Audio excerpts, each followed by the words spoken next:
Hello, this is Math Jazz from Almost Cool, and today is another math live stream. Today we're going to be talking about linear regression models. So, um, the first thing that we need to do is talk about what is a regression.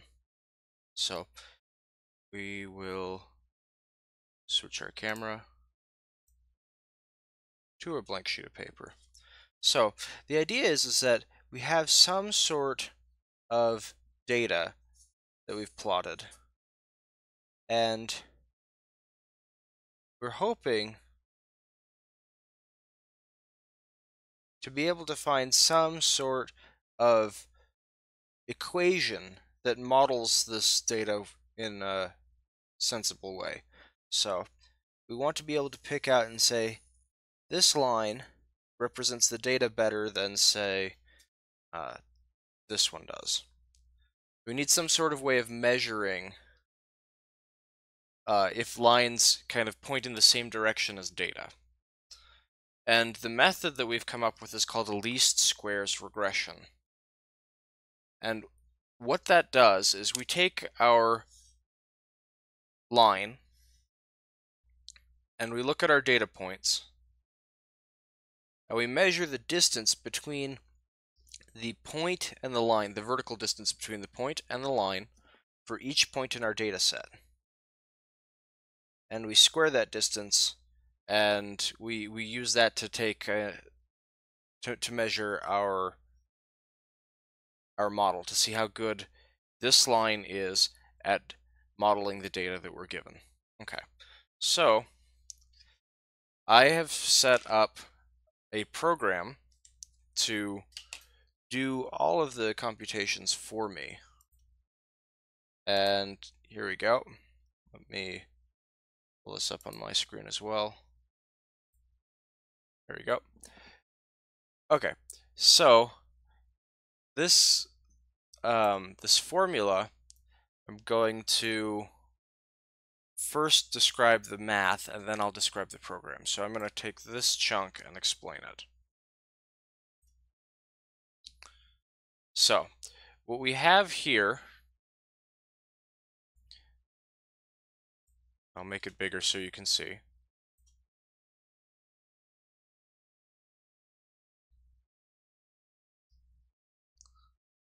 Maybe not that big.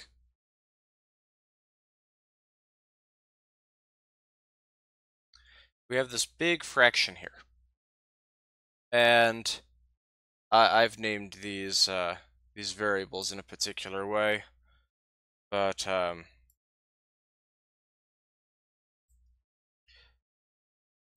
we wanted to be able to compute the slope of our best line, okay? And the way that we're going to do that is we're going to take, I use the term length, but we're going to take the number of elements in our data set, the number of points in our data set, we're going to multiply it by the sum of all of the products of the points in our data set. So it'll look something like this. Switch cameras again.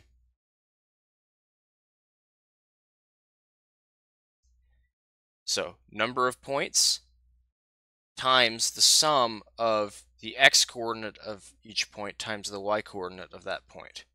So I'm going to put little i's to represent that here.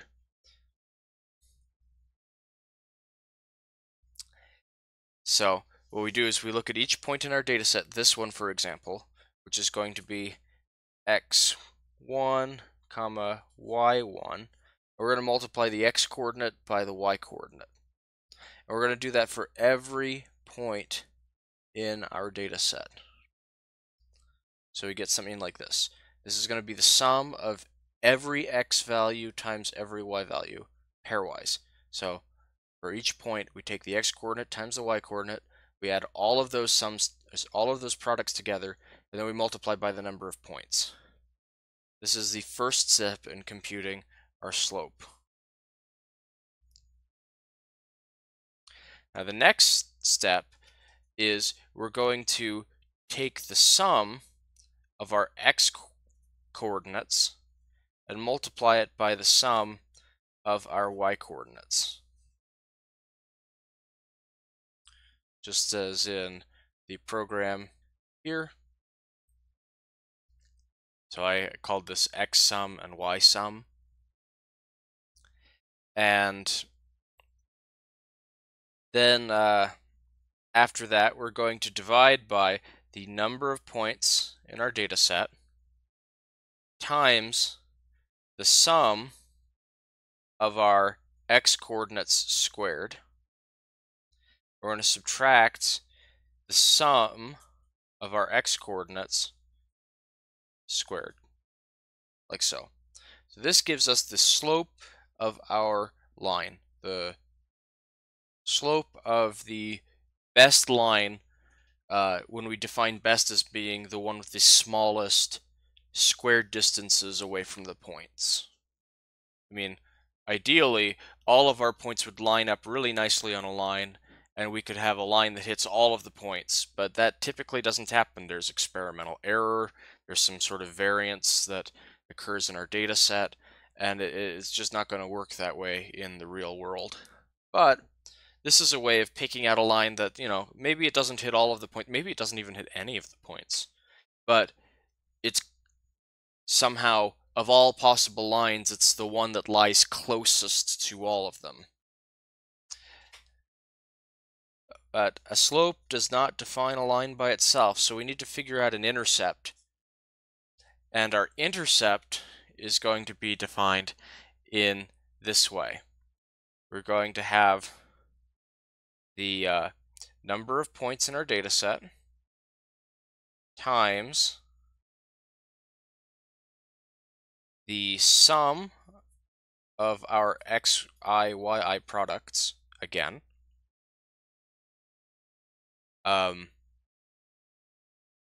Sorry, this is not the right formula.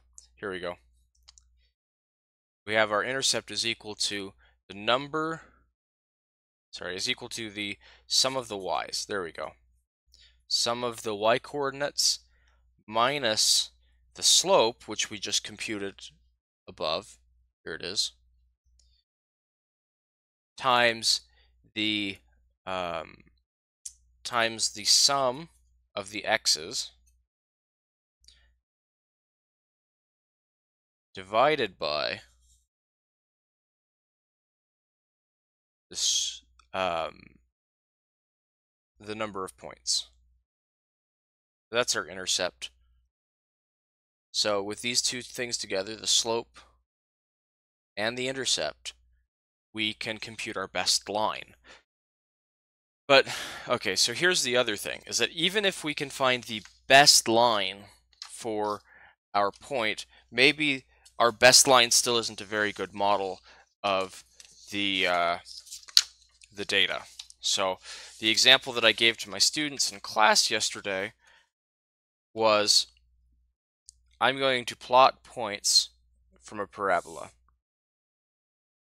This is the parabola y equals x squared.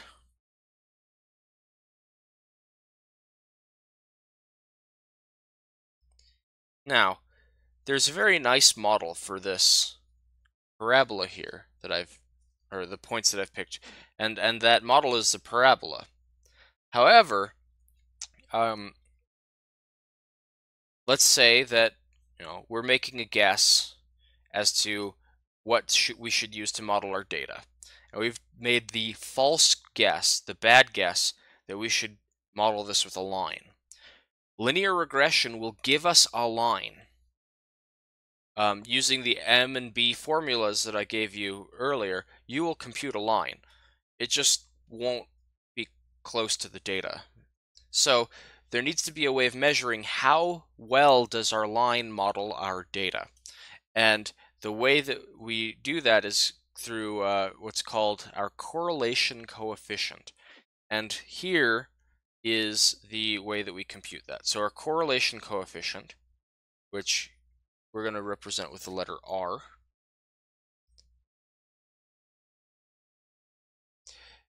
is going to be equal to the number of points times the sum of the xi, yi's minus the sum of the xi's times the sum of the yi's. Set my camera. There you go. Now, that's going to be divided by the square root of the number of points times the sum of the xi's squared, or the squares of the xi's, minus the square of the sum of the xi's, times the square root of n times the sum of the yi's squared, or sorry, the square of the yi's minus the sum of the yi's squared.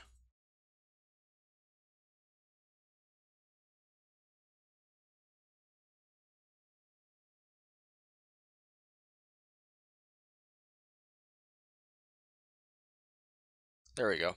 So this is called our correlation coefficient, and it determines if the line, or it's a measure of how well the line represents our data. Okay, so with those things explained, really none of the operations in any of these three formulas is particularly hard. It's multiply the elements in this list of numbers by the elements in this list of numbers, and then add all the stuff together and do it, several times. But it is kind of long and tedious, so it's something that's not very fun to do by hand. If there are only like 4 or 5 points, it's not so bad to compute. And so we're going to do one by hand. It's going to be a very small example, but we're going to try and find a model for these points. Okay, so I'm going to plot 4 points. They're going to be 0, 1, and 1, 0, and let's say 2, negative 2, and 3, it'll be 3, negative 2 as well. Okay, so we have our points. They are 0, 1, 1, 0, 2, negative 2, and 3, negative 2. So whatever our regression line is, it should look, something like this, maybe a little bit shifted up vertically from this, but we want a line that's going down at about a slope of negative 1. Just visually, that's going to be our guess of a good line that will model this data. And we're only using 4 points so that we can get an idea of how these equations work. Okay, so the first thing that we want to do is we're going to calculate the slope. So our slope,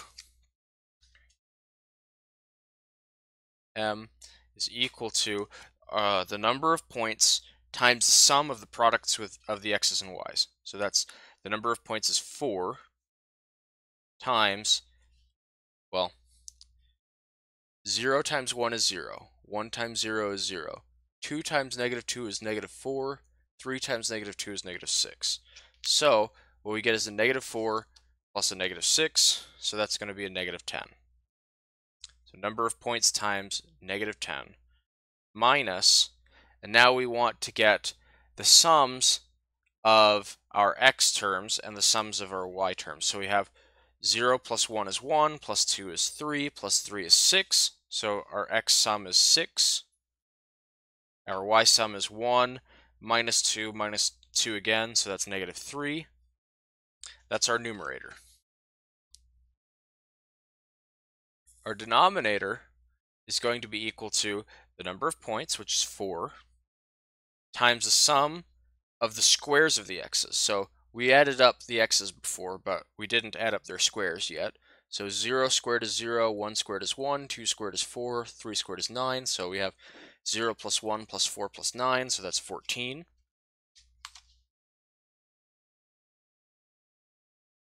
And we're going to subtract off the square of the x sums. Well, our x sum was 6. 0 plus 1 plus 2 plus 3 was 6. So the 6 squared gives us 36. And this is our slope. And we will now simplify it. So we have negative 40 plus 18 is going to be negative 22 on the top. And we have 4 times 14, which is 40 plus 16, which is 56, minus 36 is going to be 20. 56 minus 36 is 20.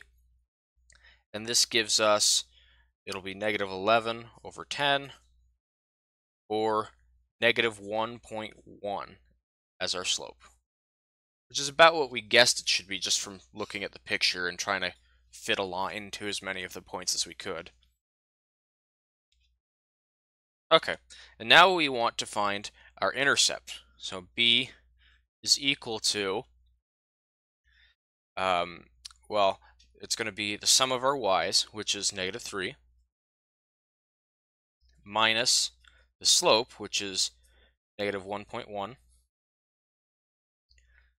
times the sum of our x's, which was 6, divided by the number of points, which was 4, and we get, well, negative 3 plus 6.6 is going to be 3.6 divided by 4 equals, this is going to be 0.9.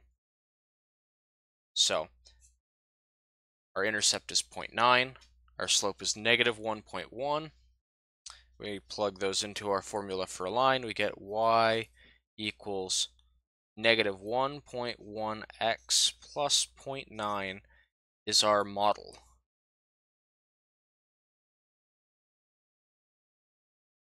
And now we want to know, well, how good is our model? So we plug all of our information into our coefficient, our correlation coefficient, which is r. We have r is equal to, and the formula for r is the number of points, which is 4, times the sum of our xi, yi products, which is negative 10, because, again, 0 times 1 is 0, 1 times 0 is 0, 2 times negative 2 is negative 4, 3 times negative 2 is negative 6, so that's negative 10. Minus our x sum times our y sum. So that's still 6 for our x sum and negative 3 for our y sum, divided by the square root of the number of points, which is 4, times our x squared sum. So that was 0 squared plus 1 squared plus 2 squared plus 3 squared, which was 14, minus the square of the sum of our x's. Our x's summed to 6, the square of that is 36. We do the same thing for our y's. So we have 4 times the sum of the squares of our y's. Well, our y's were 1, 0, negative 2, and negative 2. So we get 1, 4, and 4, which add up to 9.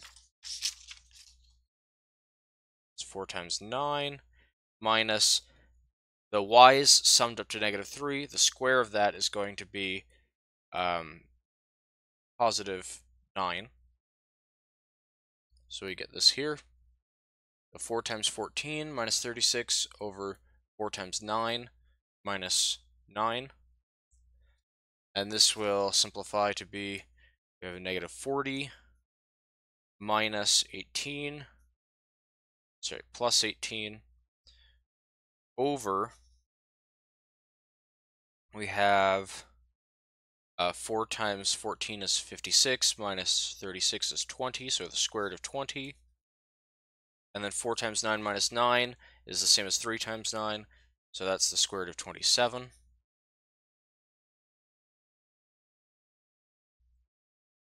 And from here, well, I guess the last thing to do is we get a negative 22 on top over the square root of 20 times 27 in the bottom.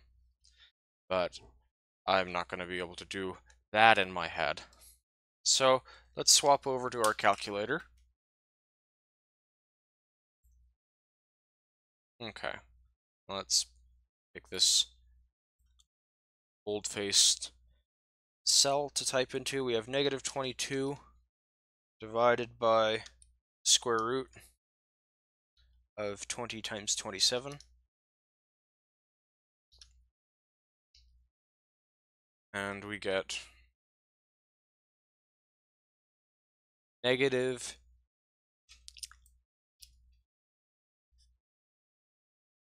let's swap back over to our camera.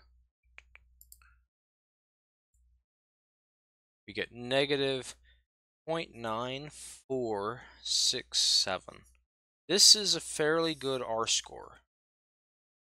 A perfect R-score is either going to be positive 1 or negative 1.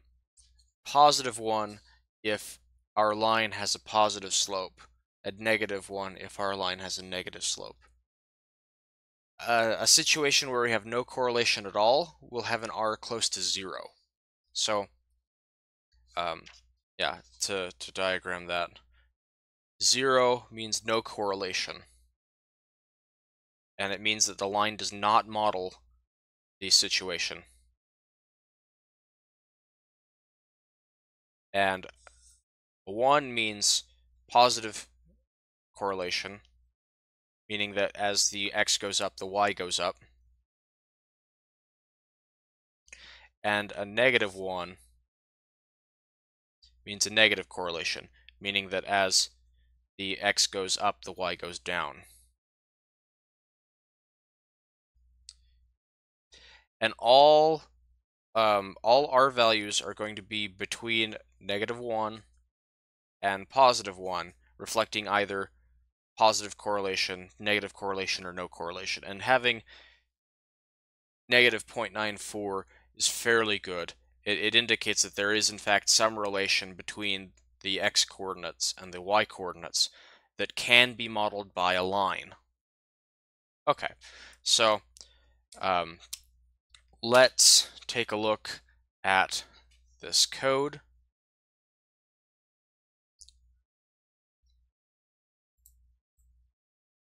So I have a code that adds up, it takes x times y for each point and adds that all together.